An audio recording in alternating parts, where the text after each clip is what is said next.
Assalamualaikum warahmatullahi wabarakatuh. Izinkanlah saya untuk memaparkan presentasi mengenai aktivitas kerja profesi sebagai corporate partnership di PT Infinity Energy Indonesia. Sebelumnya, perkenalkan saya Indra Mulyawan dengan NIM 2022-021044 dari Program Studi Manajemen dengan dosen pembimbing Ibu Siva. Instansi saya berasal dari Universitas Pembangunan Jaya. Bab 1 pendahuluan, latar belakang. Tingkat pengangguran di Indonesia masih menjadi perhatian utama, salah satunya karena minimnya pengalaman kerja lulusan baru. PT Infinity Energy Indonesia atau UFI hadir untuk memberikan kesempatan bagi para mahasiswa untuk terlibat langsung dalam operasional perusahaan di bidang energi terbarukan. Selain itu, Universitas Pembangunan Jaya juga berkomitmen untuk mencetak lulusan yang siap kerja, salah satunya dengan menghadirkan mata kuliah wajib yaitu kerja profesi. Maksud dan tujuan. Maksud kerja profesi. Pelatihan juga memperoleh pengalaman nyata serta keterampilan praktis seperti komunikasi, kerjasama tim, dan tanggung jawab. Sedangkan tujuan dari kerja profesi ini adalah memberikan kesempatan bagi praktikan dalam mengaplikasikan ilmu perkuliahan ke dunia kerja, memahami proses pengembangan bisnis, serta menumbuhkan rasa tanggung jawab, etika, dan sikap profesional. Manfaat. Manfaat dari kerja profesi bukan hanya untuk praktikan saja, tetapi bagi universitas dan bagi PT Infinity Energy Indonesia, di mana sebagai tempat praktikan untuk melaksanakan kerja profesi. Tempat kerja profesi. Kantor dari PT Infinity Energy Indonesia ini terletak di Ruko Northridge Business Center, Jalan Komplek BSD Blok A5 nomor 3 Lengkawata, Kecamatan Serpong, Kota Tangerang Selatan, Banten, dengan kode pos 15310. Jadwal kerja profesi yaitu waktu pelaksanaan kerja profesi dilakukan selama 4 bulan dari tanggal 3 Februari 2025 sampai 20 Juni 2025. Kegiatan dilakukan secara luring offline dari hari Senin sampai Jumat dengan waktu dari jam 9 pagi sampai jam 6 sore. Dengan total durasi selama magang itu adalah 736 jam. Pada bab 2 tinjauan umum kerja profesi.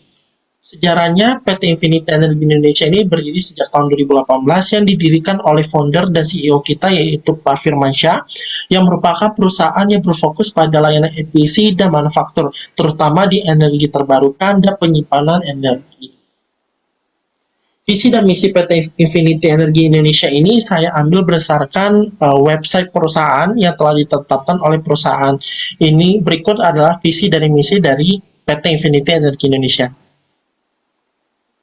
Struktur organisasi di PT Infinity Energy Indonesia. Saya sebagai praktikan berada di posisi corporate partnership yang merupakan divisi yang baru terbentuk saat saya masuk, yang berada di bawah Departemen Sales and Marketing, di mana di Departemen Sales and Marketing itu terdapat Sales Engineer, Digital Marketing, dan Corporate Partnership.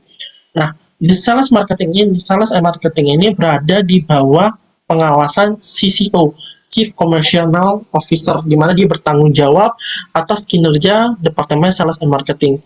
Di Departemen Sales and Marketing ini terdapat Sales Engineer yang bertugas atau bertanggung jawab atas penjualan produk dan menjelaskan teknisi PRTS. Sedangkan Digital Marketing bertanggung jawab untuk mengelola seluruh aktivitas pemasaran melalui media sosial. Bidang kerja, praktikan berada pada posisi corporate partnership selama 4 bulan dengan durasi 736 jam di PT Infinity Energy Indonesia secara luring, berada pada ruangan Departemen Sales and Marketing yang terdiri dari tim Sales Engineer, tim Digital Marketing, dan tim Corporate Partnership. Alur Corporate Partnership itu terdiri dari email marketing, kunjungan perusahaan, presentasi proposal kerjasama, terus SPK, kemudian NDA, baru kemitraan dimulai. Berikut pelaksanaan kerja profesi. Untuk pelaksanaan kerjanya itu yang pertama melakukan pengiriman email marketing serta penyampaian pesan melalui WhatsApp kepada mitra potensial. Ini merupakan salah satu tugas yang dijalankan oleh praktikan dalam melakukan pengiriman email marketing atau pengiriman proposal kepada mitra potensial. Kemudian mempersiapkan dan berpartisipasi dalam weekly meeting with all department, di mana ini adalah meeting untuk internal perusahaan. Di sini saya mempersiapkan ruangan atau Zoom meeting apabila diperlukan online untuk seluruh departemen, di mana nanti akan membahas terkait tugas atau kinerja yang akan dilakukan selama seminggu ke depan. Dan ini biasanya dilakukan selama 1 minggu sekali. Kemudian menjadwalkan pertemuan antara perusahaan dan calon mitra potensial. Salah satu contohnya adalah meeting EV Energy dan Trese. Ini merupakan salah satu jadwal meeting yang saya buat. Kemudian ini melakukan visit serta terlibat mengikuti rapat dengan perusahaan eksternal. Di sini biasanya saya menjadwalkan meeting, kemudian saya juga visit. Dan ketika saya visit, saya melakukan pembukaan, dan selama pembukaan itu biasanya nanti akan dilanjutkan oleh CEO kita untuk pembahasan kerjasama. Nah, kemudian di sini saya membuat surat penawaran kerjasama (SPK), kemudian NDA, MOU, terus EOM saat meeting berlangsung. Kemudian di sini saya menjalin kemitraan yang mencakup retail partnership, community partnership, dan brand partnership.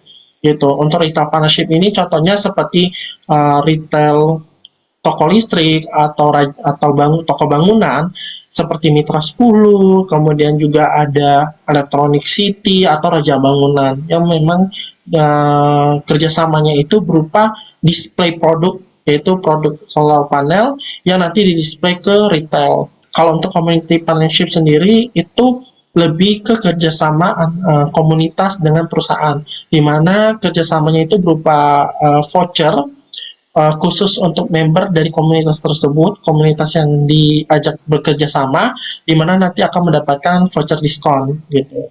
Untuk brand partnership sendiri ini bekerja sama dengan showroom mobil, di mana setiap pembelian mobil akan mendapatkan voucher dari perusahaan kami, yaitu voucher berupa cashback 10 juta saat pembelian solar panel. Nah, selain itu saya bertanggung jawab dalam pencarian dan pelaksanaan event Expo.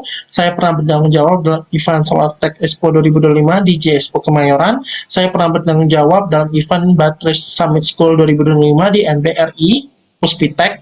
Kemudian saya bertanggung jawab dalam event EV and Charging Expo 2025 juga di J-Expo Kemayoran. Nah, selain saya bertugas sebagai corporate partnership, saya juga diberikan kesempatan untuk kontribusi dalam menjalankan tugas dari divisi lain. Saya pernah membantu tim SR dalam proses wawancara juga. Saya pernah membantu tim digital marketing dalam proses membuat konten.